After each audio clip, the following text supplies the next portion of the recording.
Welcome back. Hagerstown city officials have proposed dredging the city park's lake because of years of debris, erosion, and waterfowl waste has caused the depth of the lake near Park Circle to shrink to as low as 6 inches.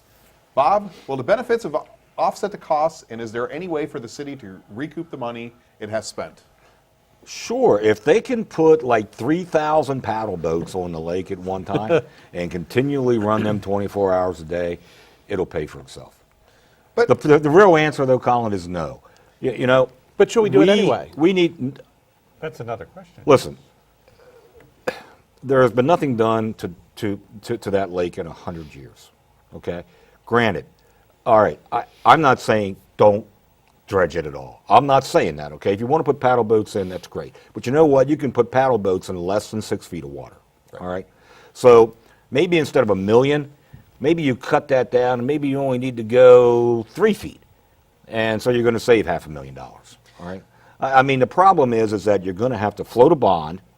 So a 20-year bond on $1 million is roughly about $85,000 right now for the borrowing power that you can have.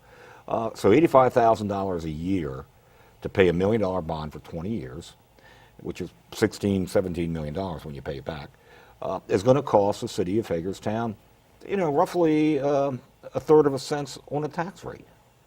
Now they're already boo-hooing about, having to worry about raising taxes again this year.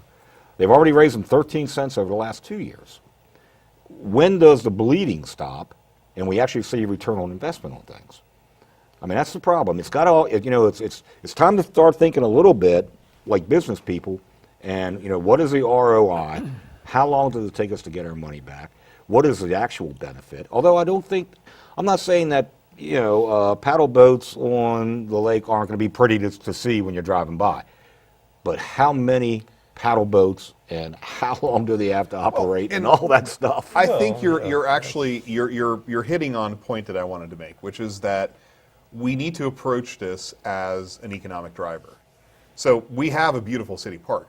The fact that it hasn't been maintained for 100 years is probably, woe to us for not doing it. There's been a lot of maintaining of it. I mean, there's been a lot of rebuilding of the city park lake walls and things like that to keep it in place. But we're not using it to attract economic activity, which is my point.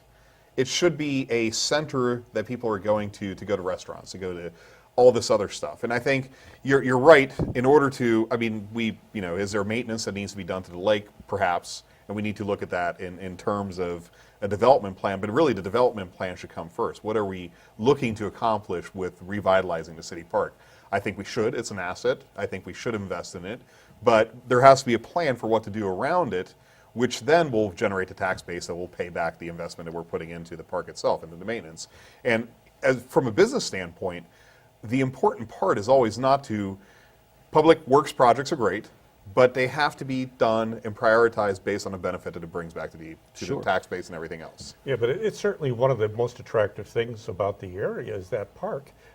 Interestingly enough, yesterday I was having coffee with a friend down in Sharpsburg, who lives in Sharpsburg, and he says every time his grandkids come, they want to go to that park in Hagerstown, which I found rather interesting myself. Is dredging the lake going to make it any more attractive? Yes. How so? Because I would argue that in 6 so. inches of water you can see the fish, in 6 feet of water you can't. No, well, there's other environmental qualities, just about with the depth of the lake and the water, it cools it off a lot more. It's going to be a lot cleaner looking. I mean, paddle boats, whatever, it's part of a bigger picture. And if your park is named one of the 10 nicest parks city parks in the United States of America, I don't know. I would invest in it. So it goes along with the rest of the But city. here's the thing, and quite frankly, I don't know that I agree with the whole paddle boat theory. I mean, isn't the lake pristine because we don't have paddle boats all over it? No, it's not? No, they manage pretty well down in D.C. and places that have them. This lake is not that big. No, it's not, but it's not a big, huge city. To be honest, though, the question then becomes, and I was just thinking about this as we're talking about this, where's $1 million going? Because the lake is really not that big. So are we just dredging stuff out of it? Are we rebuilding the walls? I mean, that lake has a concrete bottom. Are we removing and redoing that? No. It's getting rid Well, of all it's of 2,000 to the 3,000 tandem Yeah. dump trucks trucks. It's the trucks. full of sludge. Apparently So- bird waste and everything Yeah. else. Now, you now know, who's going to do it? A local company? Jimmy Hoffa though, might right? be on the bottom of our city list. Local company well, gets first- the benefit of this. Well, first off, they haven't bid the project out yet, so nobody Okay. knows, okay? Right now, and they haven't said, yes, they're doing this yet. There's been no vote on that, okay? I know that our city park's an asset, and by the way, it is the second most beautiful city park in the country. Yeah. Okay, Next to?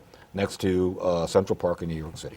Exactly. One of the designers was actually designed something. Well, he's the one who, right, it's the same one, and he's the one who named it the second most beautiful park. So, exactly. But I guess when you design it, you can name it whatever you want to. Here's my problem. We have seen over the last 3 years a tremendous amount of spending, okay? Be it the Patterson Hotel, where we created 4 apartments for 8 students to go to University of Maryland to live, or whether it be buying a rundown property, 64 East Franklin Street, for $30,000, which was a great deal, buying it from the bank for $30 grand, but then you're going to spend $163,000 to rehab it. Now it's $193,000 on a house in downtown.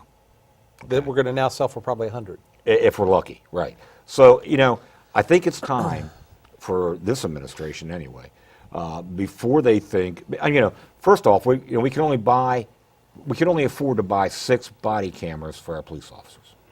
6 on a 107-man force, all right? So I think the priorities are just a little bit screwed up here at this point in time. We need to start thinking like business people, and okay, what is our return on investment going to be? And how long is it going to take us to realize that return on investment? And that's how they should be prioritizing their projects. And unfortunately, they aren't doing that right now, Well, Bob, I'm not sure how you do this, but you're having the last word on this segment as well. Chief, I guess I'm Here just we go, we blessed. got another one. I'm just blessed. Stay tuned, because Bob will lead a discussion about the new recommended sentencing guidelines for drug offenders when we return.